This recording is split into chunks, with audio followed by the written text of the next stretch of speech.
Hello, AEIS artist. I hope everybody's getting some productive schoolwork done at home. I miss your smiling voices and faces. Today we are going to do I hope, a fun little project that is new to me, so it's kind of fun to do. It is from Deep Space Sparkle membership that I am. It's a membership for art teachers, and I imagine anyone who wants to have lessons about art. It's going to be the ecosystem Mandala, and we're going to learn about balance, space, and patterns. So first we're going to learn about what mandalas are. And this lesson we'll be looking and learning about an ecosystem, so how plants nourish insects and insects nourish some animals like birds, etc. So we're going to think about that different hierarchy of the ecosystem as some people will say. We're going to learn how to draw a mandala, which is kind of fun. I've never actually done one in this fashion, so I think we're really going to have fun learning how to do this. This lesson is going to take you a couple times to do, so I don't expect you to finish it all in one sitting. So if you're coming to art, I see you once, sometimes twice a week. This would probably take us a couple weeks to do because, one, I'm introducing it, and then sometimes we do a rough draft or we do a problem solving brainstorming activity, which you can do with this lesson. And then we start our drawing, and then we also have to add color. So there's several steps in this particular project that might take you some time to do. So an ecosystem is a community of living and non-living organisms that work together as a system to create an environment. The organisms in an ecosystem are linked by the transfer of energy, either providing energy for other animals or consuming energy from natural components. So by that, they're talking about things that eat other things. In an ecosystem, it is typically an apex predator with a few or no natural competitors for food. So in my system, my Eco Mandala, which I haven't finished, I chose a shark because the shark has very few competitors that would attack him other than man. So you have to think about what is the main guy that's eating all the other things, okay? So that is our apex predator, and that's the item that's going to go in the middle. The animals that the apex predator eats are called secondary consumers, okay? The animals or food that are secondary consumers are also eat other things, and those things are called the primary consumers or producers. So we're going to have a variety of levels, okay? So we have the outer level, which is the things that are eaten by the secondary predators, which are eaten by our apex predator. So this is going to be really cool. And you all know, or hopefully you'll know, if you've been here long enough, that I love to dive and I love to be in the ocean. So I chose the shark, obviously, because one, I love to see them, and I don't really like them eating the sea turtles, but that's part of the natural habitat and their natural food chain. So this is really looking at food chains. So if you can think back to your teachings that you might have gotten at your school, in your classroom, by your classroom teacher, if you covered the food chain, this is what we'll be using for our art. So first you're going to have to think about an ecosystem, and I use the ocean. You could use a forest, the rainforest. You could use the desert. So think about a system, an environment that you want to work in and use those types of animals and insects to create your mandala. So that's your first thing, is to think about what type of system that you're going to work in. And then think about the animals and or insects that live in there. So what you're going to have to help you with that, so I'm going to give you a worksheet that's going to be attached to this lesson. So one of the worksheets is this little worksheet. And again, this is like our brainstorming worksheet. You're going to think about what environment you have, and then what is the key guy or the key girl, the key main thing that's eating the other things. And so you're going to have one key person or animal. Then you're going to have two lesser ones that this one eats to eat, and then what do these two items eat? What do they use to support their energy and their lifestyle? So you're going to use this in your system. So this is something that you're going to want to fill out first. And then hopefully everybody has a printer, and maybe they don't, but you might have printer paper laying around. You can really use any type of paper that you have at home, even a newspaper. It would be an interesting background if you did that. So in order to make the mandala, you have to have a paper that is square, which means it's the same length and width on every side. So it's a square. Square has equal sides. So if you were to use a computer paper, you're going to fold it into a triangle, and you're going to have this extra left. Okay, so we're going to cut that off. And this should come to about a 9 by 9 sheet of paper. Okay, so now I cut that extra. So I folded it once from edge to edge. I made a triangle. You're going to fold that triangle again. So again, I'm bringing the tips together. It doesn't have to be perfect. So I made another triangle. And one more time, we're going to make one last triangle. You really want to crease your edges really well so that you can see them. So when you open it up, you will have a piece of paper that has 8 different sections.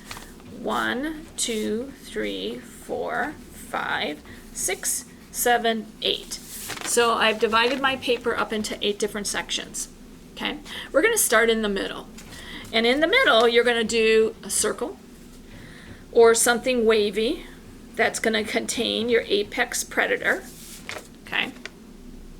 And now you're going to draw your apex predator in there. And again, I'll just do a shark again. And it, again, doesn't have to be a perfect drawing. If you don't know how to draw animals, just think about simple shapes. Okay? This is not a perfect shark. And we know our shark has teeth. So, kind of looks like an eel with a fin on top. Okay, so, and then in the next and every other space closest to your apex predator, you're going to think about your secondary one. Okay, so what we're creating is a radial balance and a radial design. Radial means it's starting in the center and it's going to come out from the center. And we want to have a repeating pattern. So what does my shark like to eat? He likes to eat turtles. So I'm going to do a turtle. I love turtles. I hope he doesn't eat many turtles. Okay, again, I'm going really fast and simple. And what's my second thing that he eats? And I picked a bird, a seabird. So sometimes seabirds land on the water. And you know what else sharks eat? They also eat what? Penguins, sea lions, sea pups. So sharks eat lots of things. So you're going to have to figure out what thing does a shark eat and put that in your second one. Again, I'm going to draw a bird.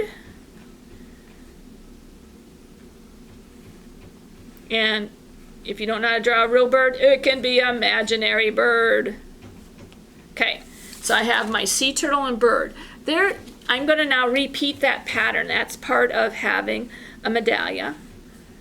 Design is that you have a repeating design, and I'm just kind of going fast.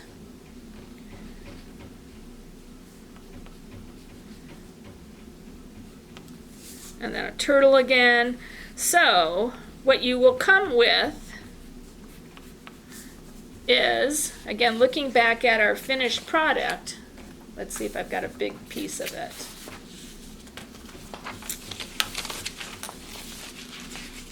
That I showed you earlier. Oh well, it's going to repeat. So you're going to have turtle, bird, turtle, bird, turtle, bird, turtle, bird, okay? So you're going to repeat it. It's a radial balanced design, something that repeats and goes out from the center. On each of these lines, and again, I'm going to make mine dark so you can see it, my fold lines, I put a little jellyfish, okay? So on your fold lines, you're going to add something that's part of the food chain, okay? And I know sea turtles love to eat jellyfish. I'm not sure if the seabirds do, but I know sea turtles do. So I use jellyfish. You could use, if you were doing your ecosystem or your food chain involved animals from the desert, you would have to think of, well, what else is in the desert that I could just put in the center, okay? So we have our apex predator, we have our secondary animals here, and now at the very tip, we're gonna put, well, what do these secondary animals eat? What is in their food chain? And we're going to put one item in the middle and then one animal on the edge. So for me, I know that sea turtles, I would imagine, sometimes eat little fish, and they like to maybe eat crabs. Well, at least I know birds like both of those. So I put a fish here and a crab on my line. So the crab is on my line. In my space, I'm going to draw another fish. Okay? And it's cool if you can do them exactly the same type of fish, though I know it's sometimes hard to draw exactly the same shape. So I'm just trying to get in so that you can see my creatures. So again, I'm creating another radial design that is a repeated pattern that's going to go around the perimeter of my square. Okay, so because we use a square. You could change this into a circle, so you could round off the edges, and then instead of doing it in a square shape, you would have a circle. So whatever, however creative you want to do. So again, the goal of this is to do a repeated pattern.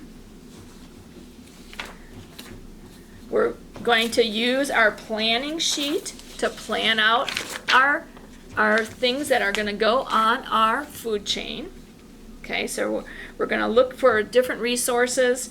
You can also look at different books if you have books at home, or can Google them, possibly from our library. I'm sure Miss Deakins has given you resources on how to connect with different books that we have online. And so one book might be The Wondrous Workings of the Planet Earth.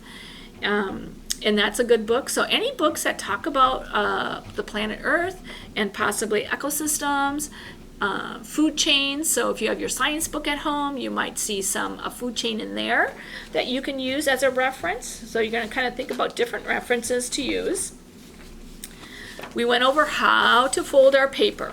So again, you're going to first make sure your paper is square. You're going to fold it into a triangle. You're going to fold it into another triangle. So you're going to fold it 3 times, all keeping with the triangular shape. You open it up. In the center, you can draw a circle or some type of shape. I added a little design around the outside edge. And then in each of the 8 sections, you're going to alternate your 2 items. So turtle, bird, etc. Same thing for that outer rim, okay? You're going to do the same repeated pattern. I have a fish and a crab, a fish and a crab, okay? On the lines that are where the folds are, you're going to add something, a small something. I could have done a little bit of, I did a jellyfish, but I could have done algae, okay, because turtles like to eat algae. So think about what could be eaten by the things that are on your medallia. So again, we're looking at radial balance. We're working with initially the shape of a triangle, so we're thinking about shapes. We're going to draw an apex predator, secondary consumers, and then primary consumers. So we're thinking about the food chain. Different types of consumers, who eats who. Okay, you could do a person in the center. What do people like to eat? Some people are vegetarians, so that they could put plants here, different types of plants. And then where do plants get their nourishments from? They get their nourishments from the sun. So the sun and rain. So that's an ecosystem that you could do too. So think about, be creative with what you're going to do. You can also then add a landscape element to finish it off. So you could add a design around the outside of your piece. So for this one, I could add coral and make little coral pieces go all around the edge. So really be creative using all of your space. I know for some of us that's sometimes difficult. And then once you're done drawing it, you're going to use whatever coloring tools you have at home, either colored pencils, crayons, or even markers. If you have paint, you certainly can use paint. I know our 5th graders were working with colored pencil paints, so paint that comes in colored pencil, watercolor pencils, and those are really fun. So if you have some watercolor pencils, use those. You can combine all of these materials to add your color. Okay, so I'm going to look at your craftsmanship. How well are you adding color? And remember, when you lay in color, especially for these big spaces, go in one direction. So if I was to use my blue, I want to go in one direction. So let me clip it onto my clipboard here. I don't want to scribble in my color to just get it done with, okay? We're going to lay in color. And if you're using a colored pencil, again, 5th graders, we just learned about value.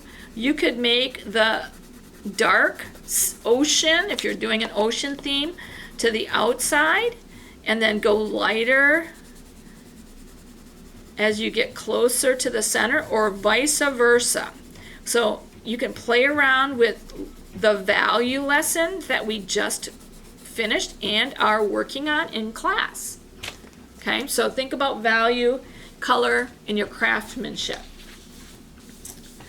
I will also be sending you, like I said, a Word document that has all of the handouts I was just reading. And so here's another ecosystem with it looks like a bear.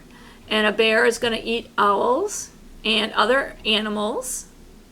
And these other animals are going to eat mice and other little birds. And you can see that this around the outside edge is a really cool, these animals are all found in the forest. So these trees and bushes were drawn around it. So think about the outside edge. So if you just did a square sheet like this, leave some of the outside edge for, like, I could do coral here. So I could create my own little circle and put little coral pieces on the very edge. Okay, so you're going to think about that. You're going to try and make a connection. So what type of ecosystems do you like or are interested in? Make a connection to something that you're really interested in doing. Okay, your I can statements are: I can learn about space so that I can equally divide my sheet of paper into eighths. That's 8 sections. I can use the fold lines to help me correctly position my animals or insects. Today, I will also learn about balance so that I can create a mandala design that radiates out from the center, creating radial balance. Okay, so we're going out from the center